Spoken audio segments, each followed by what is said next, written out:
రాజమౌళి గారు, మీకు ఇబ్బంది కలిగింది, మీ వీడియో రకరకాల చోట్లకి ఏదో ఇబ్బంది కలిగి మీరు రిలీజ్ చేయలేకపోయారు.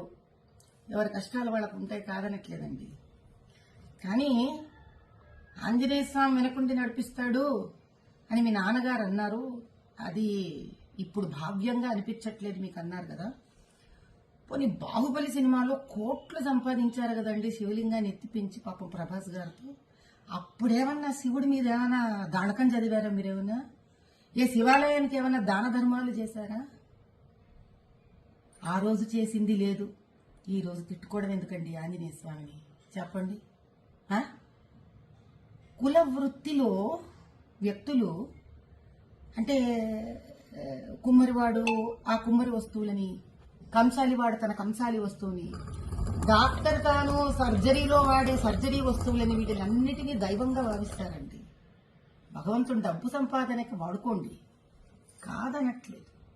కనీసం డబ్బు సంపాదనకి ఉపయోగపడ్డాడు భగవంతుడు అని ఆయన పట్ల ఒక గౌరవం ఉంచడం మీలాంటి వాళ్ళకి, మాలాంటి వాళ్ళకి, మనందరికీ సామాజిక స్ఫూర్తిగా ఉండాలి. ఎందుకంటే ప్రజలు మనని చూసి మన మాట విని చైతన్యవంతమవుతారు.